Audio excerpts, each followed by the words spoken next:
Hello, I'm Belkis Perez. Thanks for tuning into Coral Gables Television. Up next on Coral Gables Now, are you ready to retire? Find out how to calculate your estimated Social Security benefit. Children head back to school this month, what that means for you on the road. Very young infants are paying attention. Is that true? Well, a new study out of the University of Miami suggests they are. And we'll give you a preview of fall fashions. All that and much more on Coral Gables Now.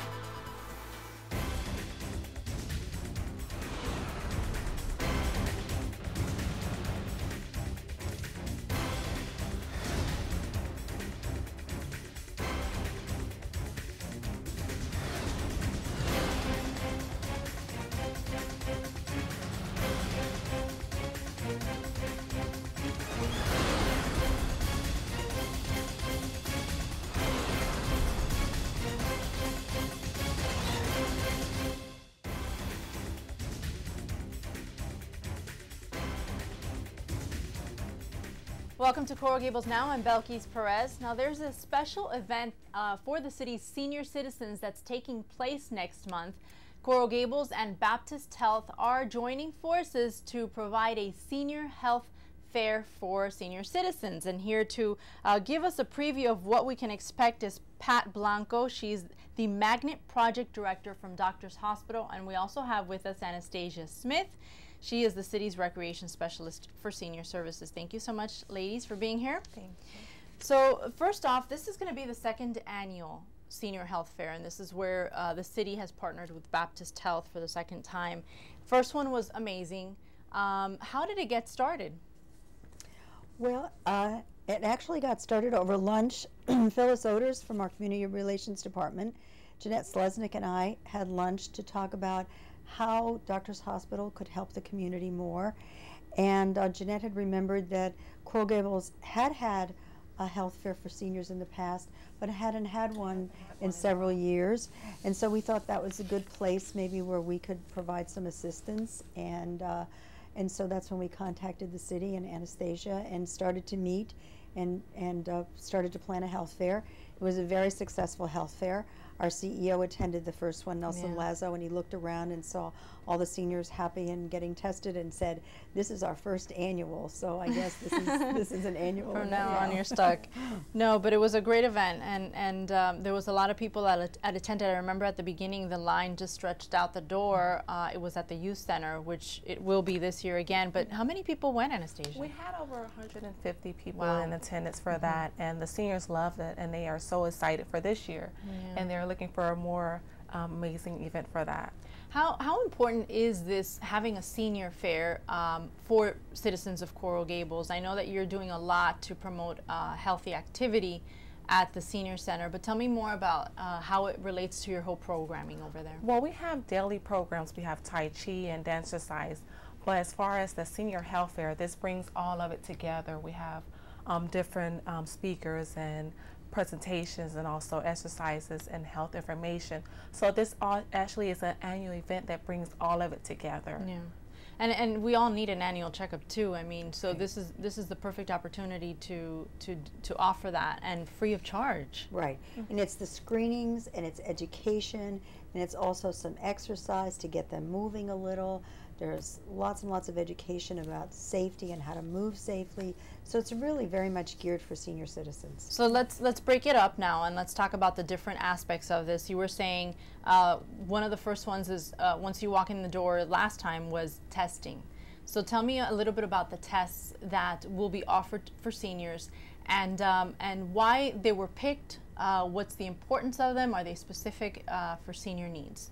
Okay, well, we're going to do the same testing this year, but we're going to move it to the back and put the education in the front because we're really pushing the education this year. Okay. We want them to stop at our booths and talk about the education, and we'll talk about that later. But the testing specifically, we're going to be testing for diabetes, and of course, you know, that's very common in senior citizens, and there are many people out there that don't know they have diabetes. So the idea is to be able to provide free screening.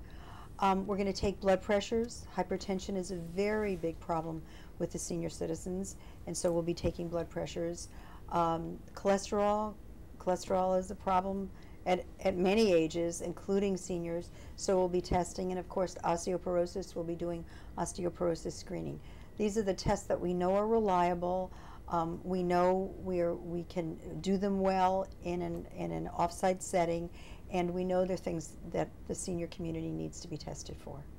And I know you can't talk about specifics, but last year, were there any revelations that came from it that that seniors were able to, you know, that hadn't known about a pre-existing condition and learned about it? Is there anything about that that you can share with us, or? The one thing that stands out in my mind, I remember, is we took one gentleman's blood pressure, and it was so high we wanted to call an ambulance and send him to the emergency room. And he refused to go to the emergency room, but he promised he would get in his car and he would drive to either his doctor or an urgent care center, because he had very, very high blood pressure. And also, we had one of our participants at the senior center. She thought everything was fine as far as with her health, but actually she had to, she found out from her blood pressure check that she was a little high. So from that on, she started coming more to the exercises and things like that. So that brought up her awareness for that. Yeah, and you know, and you offer also, isn't it every month or every Monday that you offer blood pressure checks? We offer blood pressure checks from the Coral Gables Fire Department every second Monday of the month. So we do have that on site at the center. Yeah. So once you know what issues you've got, then you can come to the senior center and just start the exercise process. Another thing is the educational component that you were talking about. So, so you're pushing it more this year. Tell me about what lectures we can expect then to hear. Okay, we added a whole lecture series this year, which we think is really a wonderful addition. We have 3 speakers coming. One is Dr. Alex Vandervin, who is a board-certified orthopedic surgeon, and he's going to talk about hip and knee replacements. Okay. And have some dialogue with the senior community about what that whole process entails. So that'll be a wonderful thing. We have someone coming one of our physical therapists coming to talk about movement therapy and fall prevention. And we're really going to stress that also at another table, talk about how to walk safely with a cane or how to walk safely with a walker in order to try to prevent falls. And then we have someone coming from our nutrition department who's going to talk about shopping and cooking for one, because you know, when you're alone, you're right. It's hard to shop for one without wasting a lot of food. It's hard to cook for one. So, and they're also hoping to cook some delicious things for one that they can pass out to their seniors and sample. And so that's all been added, which is going to be very nice. And then maybe you want to talk about the tables. We're going to have separate tables for different education. Yeah, we're going to have tables. We're going to have some social services agency come for the educational component of the health fair. We're going to have Shine, which is a local agency that worked with us last year before. Right. We're going to have plenty of representatives from the doctor's hospital that are going to provide a wealth of information. Also, we're going to have the Helping Hands Resource Center. We're going to have our local fire and police department that will be able to provide information. And also the Coral Gables Adult Activity Center will have a table with our daily activities information. Okay. One other thing that we had last year, and we're going to stress again this year, is the health passport. We'd like everybody to come, and we'll help them fill out a health passport. And it's basically just a card about this big that unfolds. Okay. And in it, it has some basic health information about you, and then a place to list all of your medications. Because one of the things that's difficult for seniors is when they go to the doctor or they go to the hospital to try to remember all the medicines that they're on, the dose that they take, what time of day they take them. So hopefully we will have nurses who will help seniors fill out these passports that they can keep in their wallets. It'll have their blood pressure on it as well as other things that is going to be really a big help to them when they see their doctor or they go to the hospital. Yeah, absolutely. And this type of fair is so great because it's such a great service for the community. And you know, I know just from attending the senior center a lot, you know, you really work with a lot of volunteers. You depend on their volunteers. So having a free service like this that everyone can benefit from, this partnership has created basically a lot of opportunities for seniors. Is this something that you're gonna keep on looking at and see how we can expand? I mean, do you try and come up with basically topics that what are related to seniors in our area? How does that work out? Well, we're so fortunate this year again to have Doctors Hospital partners with us for this event. Of course, we're definitely looking into more ways that we can partner more, and also with our volunteers to offer services. The event is actually inspiring our volunteers because Doctors Hospital has a wealth of nurses that volunteer each year to provide services for the seniors, and also not only provide information, but these volunteer nurses actually, I see them walk around with the seniors to escort them to different tables and provide information and talk to them one-on-one. So that's very nice. So basically the people that we saw there last year and that we'll see this year again, that are helping the seniors and providing all these services, all free of, they're doing all this. our nurses doing it on a day off, volunteering their time, because this is what we want to do. Wow. So in addition, we have a table set up by our volunteer services to try to get some of our seniors who are interested in volunteering at Doctors Hospital. We have a great volunteer force at Doctors Hospital, and we couldn't do some of the things that we do without them. So this is a great avenue for us to recruit seniors to become volunteers for Doctors Hospital. Well, it sounds like a great program. Honestly, we can't wait until it happens, because it really is going to be, it really is a good event for seniors, and everyone that is a resident should join and participate. The hours are very flexible. We're talking about September 21st from 10 to 1 o'clock.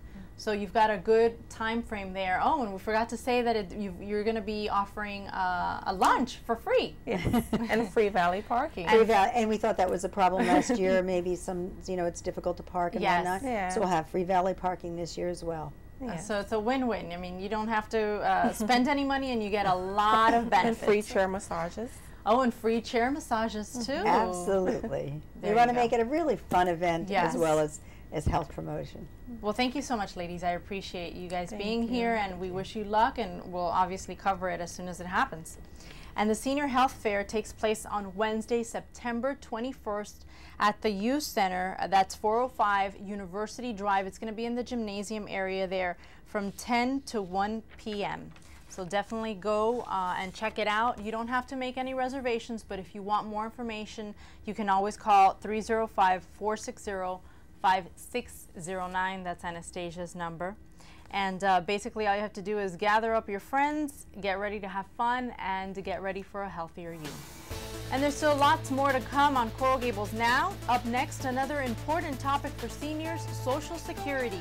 If you're thinking about retirement but aren't sure how much you'll get, don't worry. We'll talk to a Social Security representative to help calculate your retirement estimate. Plus, the Coral Gables Police Department has a special unit that only deals with crime victims. In a Coral Gables television special report, we take you behind the scenes and share stories of sorrow and survival. And this may look like a scene from a fashion show in New York, but this event is actually taking place right here in Coral Gables. There's still lots more to come here on Coral Gables Now. We'll be right back. Hello there. Having a lasting effect on a kid's life can be quick and easy. Here's some stuff we've learned. From time to time, secret codes may be used. It's not uncommon for a kid to demonstrate special powers. Costumes can be uncomfortable, but loads of fun. Moments like these happen every day. Lend your support. Go to bigbrothersbigsisters.org. That's all for now.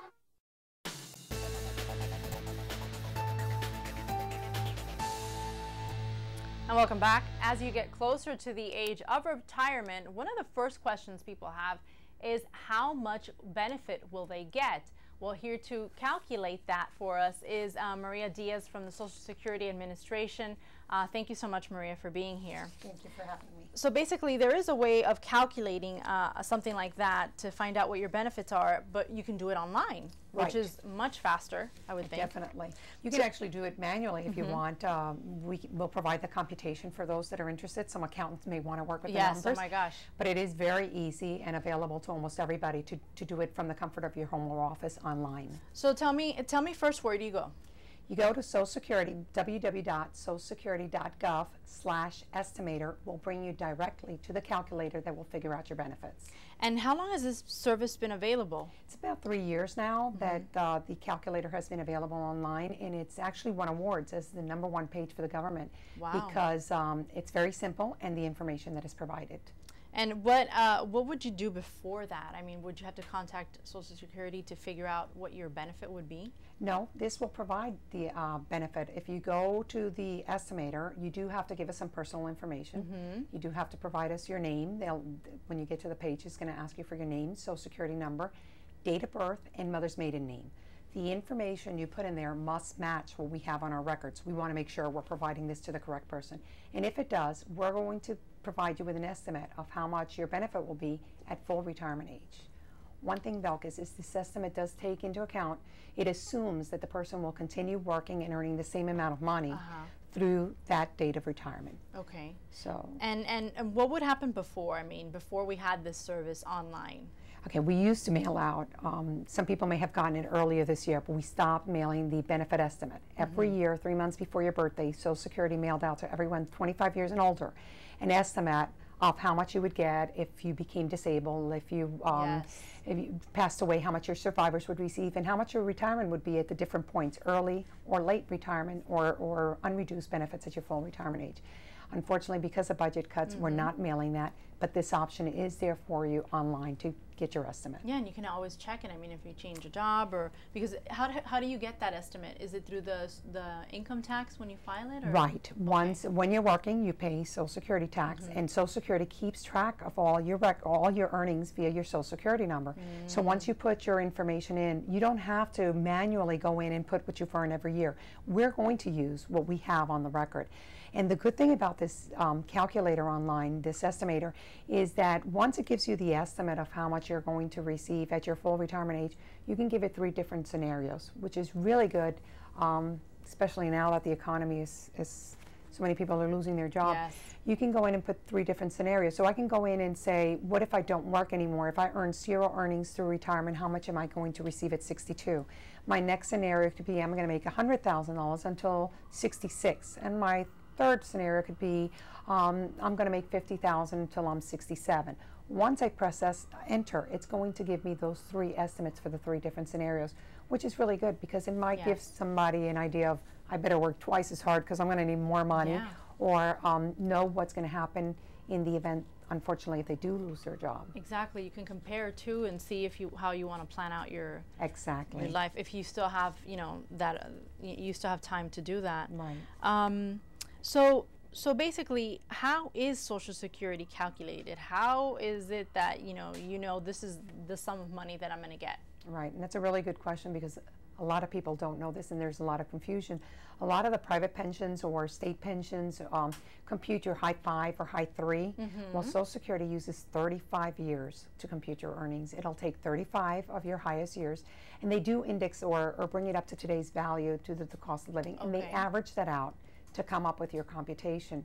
So we were talking a little bit before the show about how not working affects your computation, and it can work a lot, and it affects it quite a bit. For example, immigrants who come to this country later on and don't have 35 years of work are going to get a much smaller check because when they average out in a year that they don't have those 35, it's going to be a 0. Or women, a lot of times we stop working to take care of our children and are out of the workforce for a while. That will have a negative impact in the amount of money we receive because we may not have 35 years when it comes time to our retirement. So let's say I've worked 30 years and paying into Social Security, then I'm going to have those 30 years averaged out with 0 years to bring it 35. And that's the case for men, women. It doesn't matter whether you're an immigrant. Everybody's benefit is computed the same way. Now, is there a way to, you can go back and log in again and do it again? I mean, there's no limit to how many times you can do this. Now, in order for this to work, the information you feed in has to match our records, and also you cannot be receiving benefits. So if you're already retired, this is not for you. Obviously, you're already receiving a benefit. But if you already have Medicare because you're 65 and still working, you can still use this. So it's almost for everybody. You have to have worked at least 10 years for this to work, and you can't be receiving benefits, and the information must match. Everybody who meets those requirements can actually go in. So young people can go in and use this.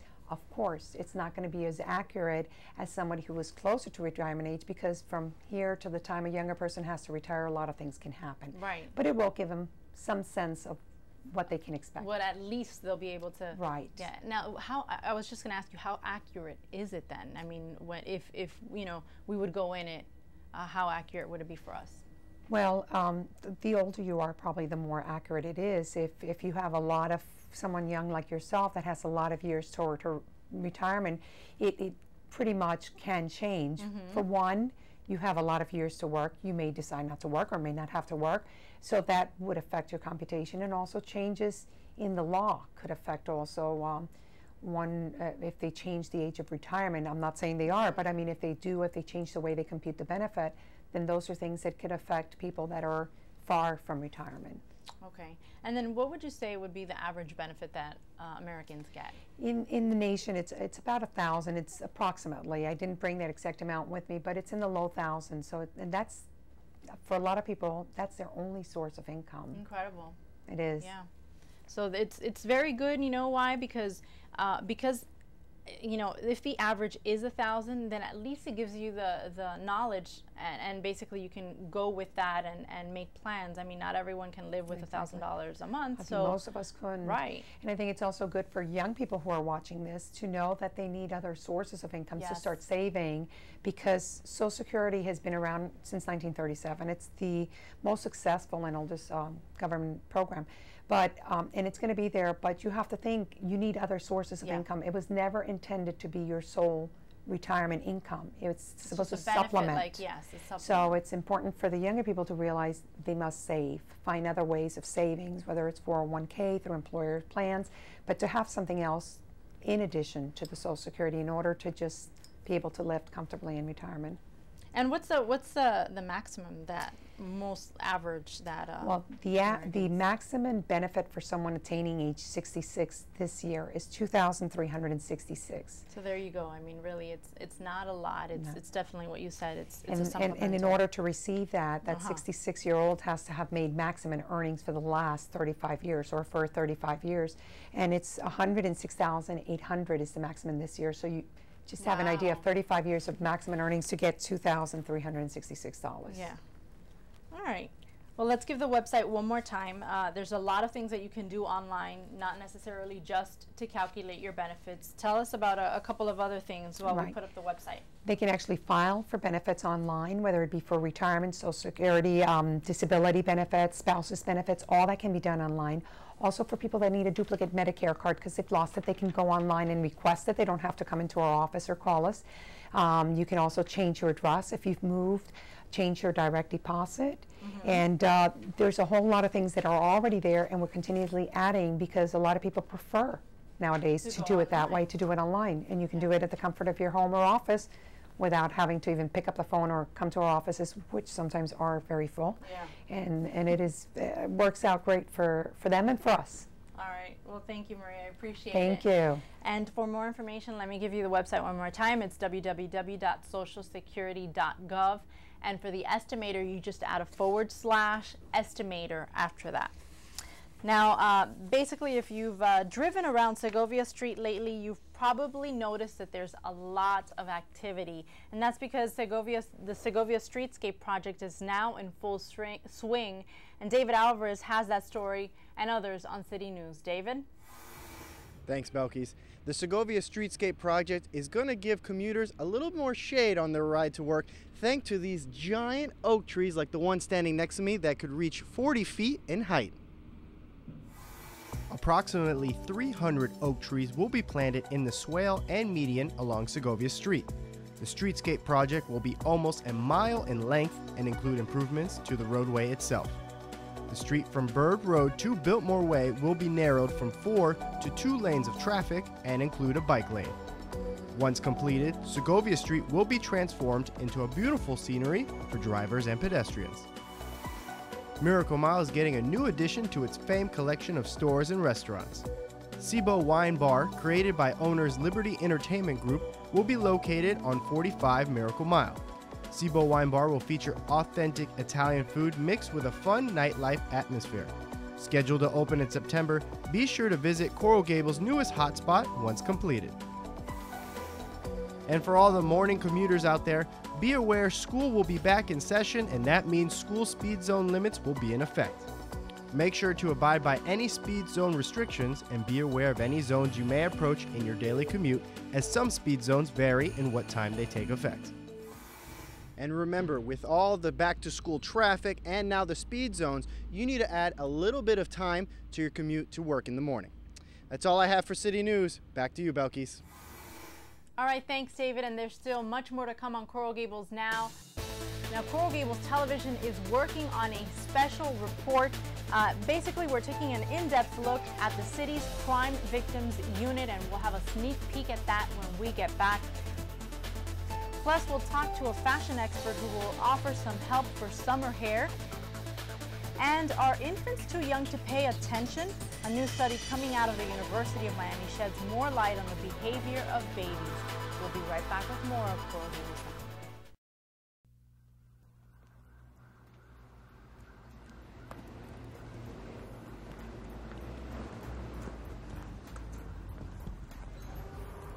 On June 4th, my big brother was sentenced to 5 years in prison for a gun crime.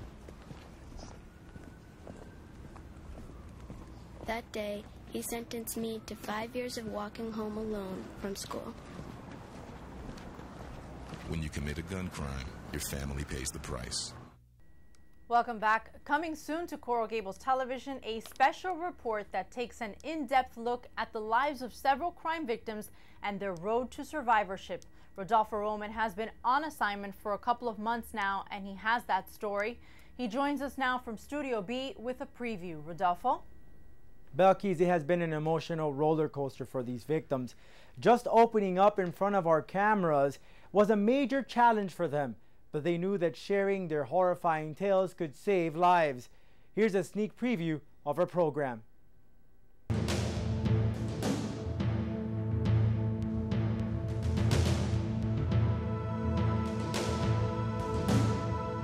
Es lo más negro que una persona pueda pasar, porque tu autoestima te la sientes tan por debajo, te sientes tan sucia, te sientes tan pisoteada, porque es lo que te hacen ver ellos, lo que te hacen creer, y tú te lo crees por tu temor y por no hablar.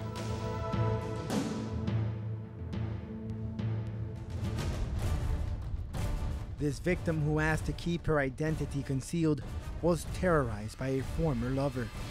Fui víctima de violencia doméstica por una relación del pasado.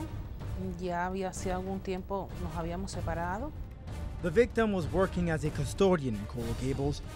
She received a phone call from her boyfriend, who she had a rocky relationship with, but broke it off. Unexpectedly, he came over to her job and took her hostage at knife point. Nunca pensé que fuera capaz, porque era una persona que había tenido una relación conmigo en la cual yo confiaba. Tú sabes, nos separamos por sus celos, sus obsesiones, nos separamos y al cabo del tiempo, más bien de 6 o 7 meses de separado, fue que actuó de esa manera. I was dating him for a year and a half, and I was going to school. I was a junior, like you said before. How was the first conversation you had? Well, he actually approached me, and he came up to me and he asked me, he's like, oh, hi, how are you? How old are you? And then I told him my age, which was 17 at the time. And he told me he was 21. And even though he threatened you, you continued to see him? Yeah, we were just friends. Why? I don't know, I was just young, dumb, you know. I wasn't using my brain, to be honest with you. I was driving into the street and I stopped at the stop sign, and once I came into a complete stop at the stop sign, I noticed that he was in back of me, and once I noticed he was in back of me, when I went to go look into my window, I saw him and he was just standing there. My window was halfway open. And he just climbed into my window and started screaming and started to say all these types of words. And once he said all those types of words, he started to choke me. He started to scream, open the door, open the door, open the door, I'm gonna kill you.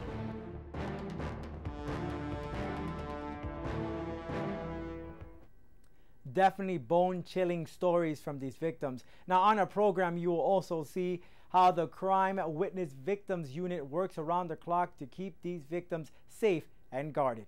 Well, that's it for now. For Coral Gables Now, Rodolfo Roman. Rodolfo, one question though, no one really wants to come forward if they've been a victim of such a horrible crime. So how difficult was it for these women to have to relive such a dark chapter in their lives? Well, Belkis, it was quite a challenge. In fact, even for myself, I had to keep them, let them understand what we were trying to present with this program. And they understood, and they themselves knew that in the end, some lives could be saved. All right, well, thank you, Rodolfo, and definitely stay tuned for that. His special report, Crime Victims, Stories of Hope and Survival. It will start airing on Coral Gables Television later this month. Coming up on Coral Gables Now, from summer hairstyles to fall fashion trends, we'll show you how easy it is to look good in Coral Gables. And if you think your infant isn't old enough to show interest or pay attention, think again. A psychologist at the University of Miami is here to explain the findings of his new study. You won't want to miss it.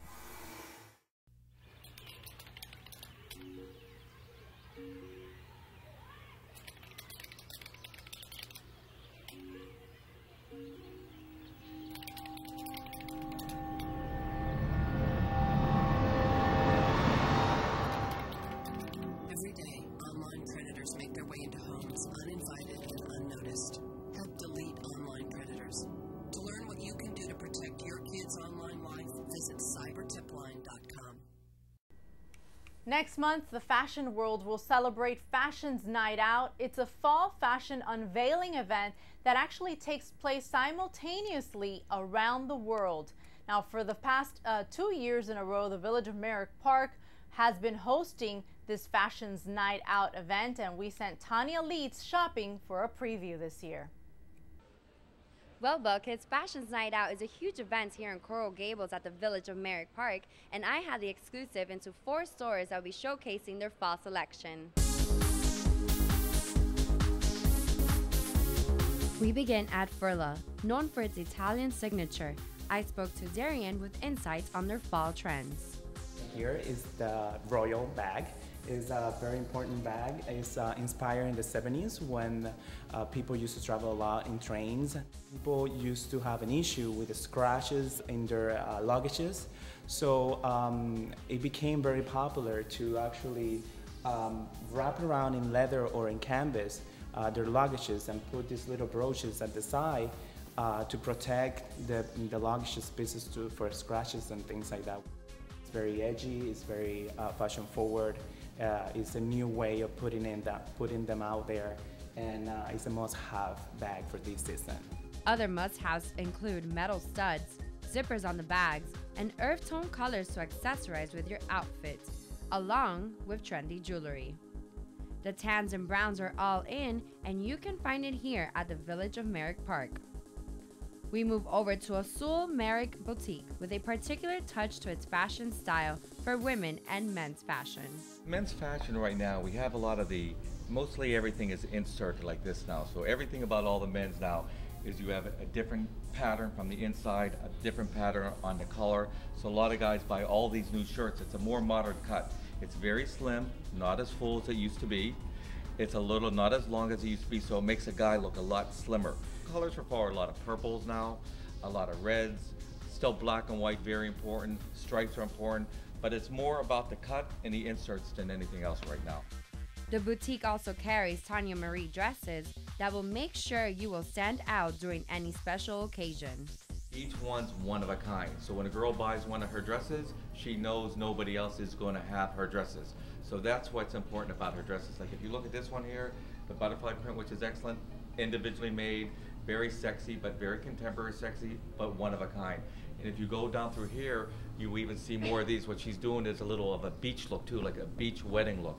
Like all these dresses, as you see here, are great for the beach, great wedding dresses. And like I said, each one is only individually made. So if a girl comes and buys it, it's not something that she'll find by other women and she won't find it in department stores or chain stores. It's exclusive to the store, and she customizes it too. So if a woman decides to buy one, what she'll do is Tanya Marie, the designer, We'll custom each dress specifically to make sure it fits her body, the length, make it longer, shorter, fix it up top, bottom, whatever, but each one specifically for that woman.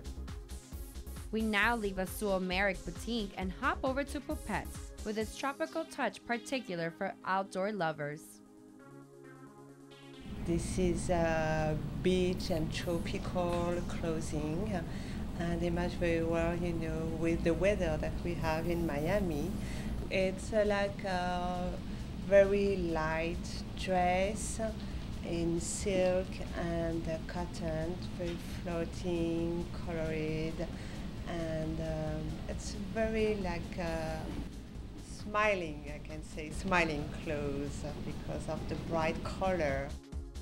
Accessorize your tropical beach outfits with beautiful beach bags at the Pupette's collection, taking with you these trendy bottoms and unique beachwear jewelry.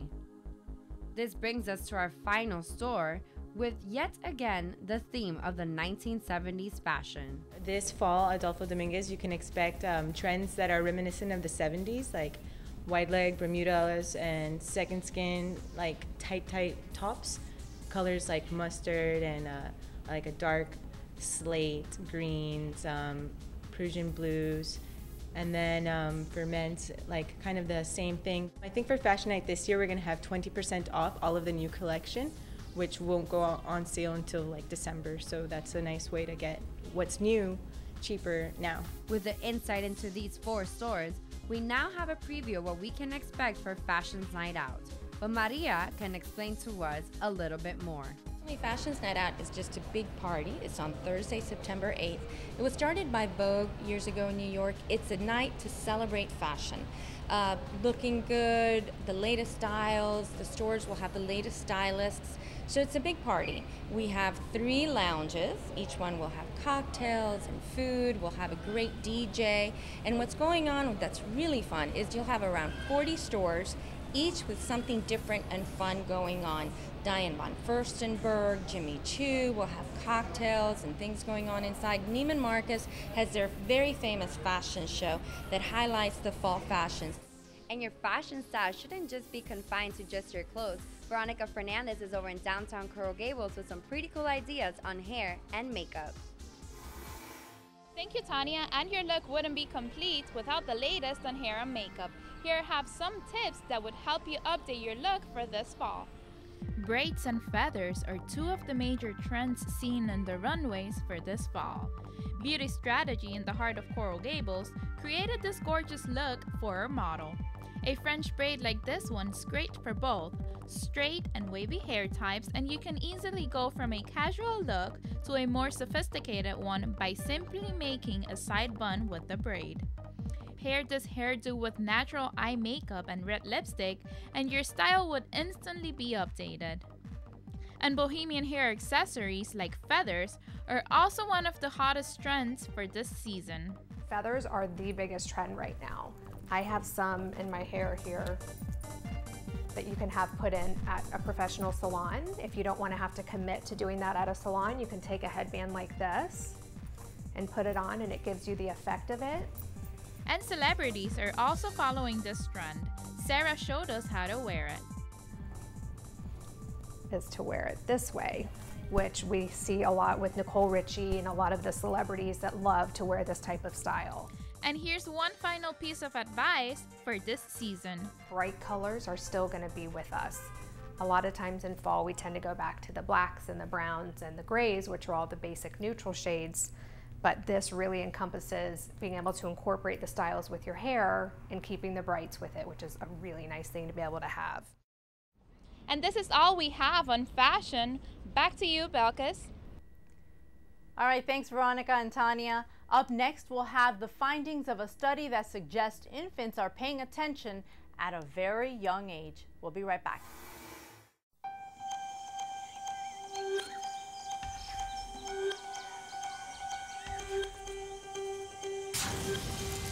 Sun exposure starting in childhood is a major cause of skin cancer. That's why you should apply a high SPF sunscreen and keep your kids covered up whenever they're outside, not just at the beach or pool. Protect your children from the sun. They'll thank you for it someday.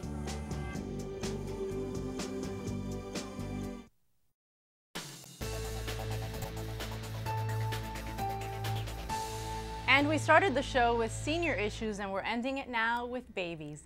There's a new study out of the University of Miami that suggests that infants as young as 4 weeks of age are influenced by previous interactions. And here to help us understand this new study is the author, Dr. Daniel Messenger.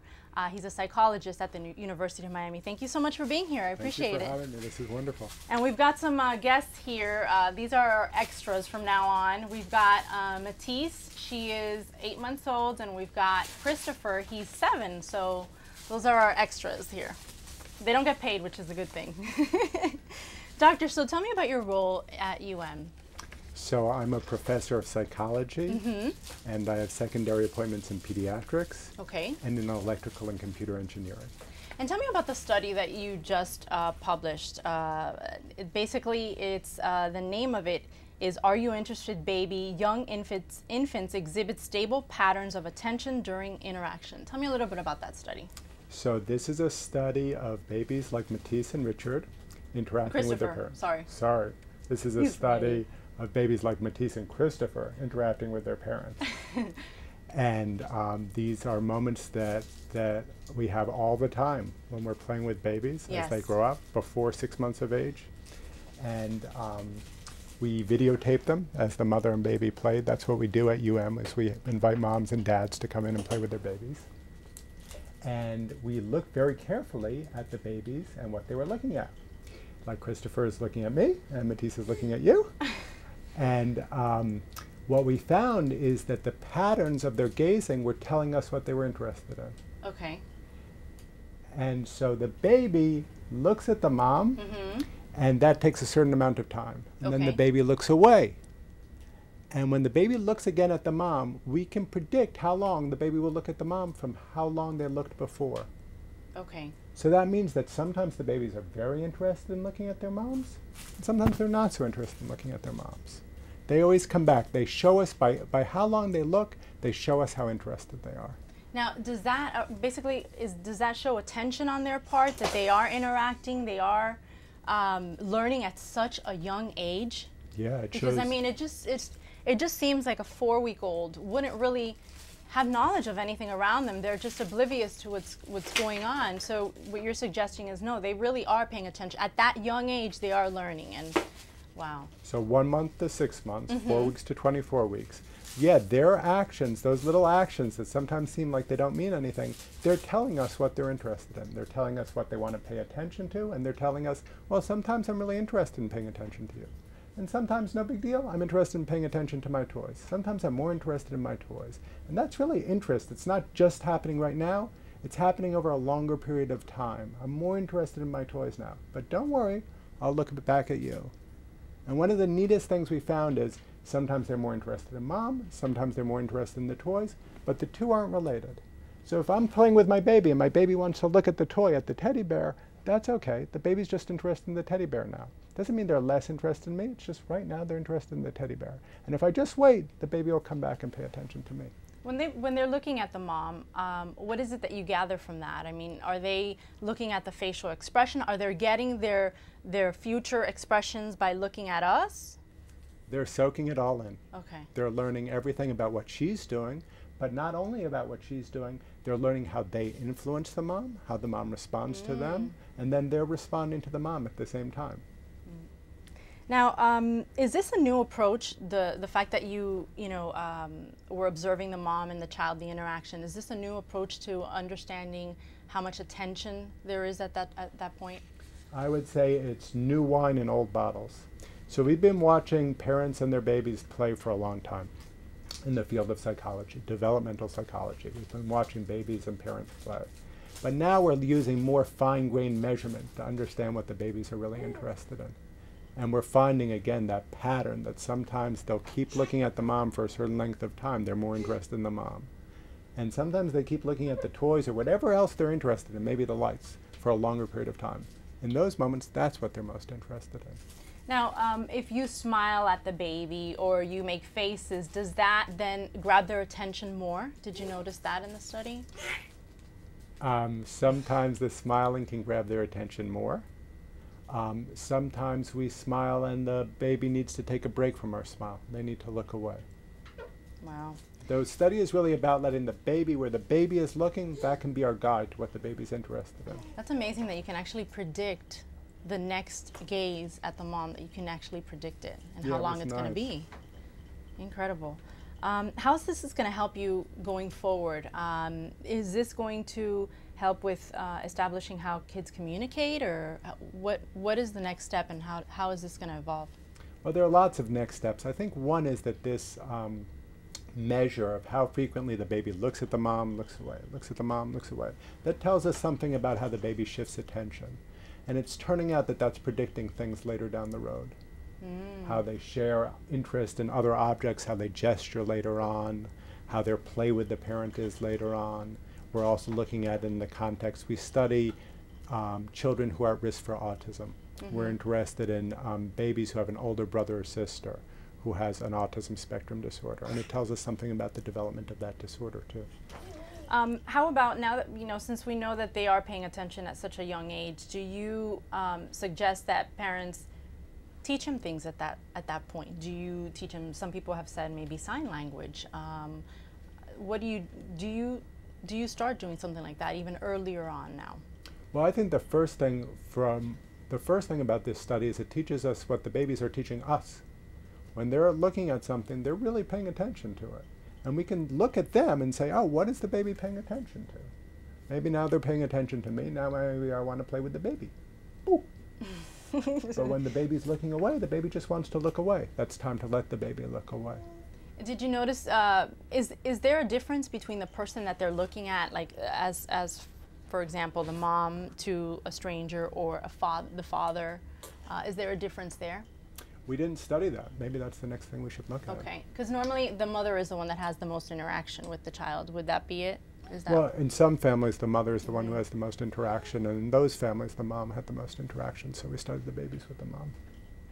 And so basically the child, after a certain amount of time from your study, it says that they don't gaze at the mom as much, or for that long a period of time. That's right. So, some moms would be like, wow, they're not looking at me anymore. They're not interested in me anymore.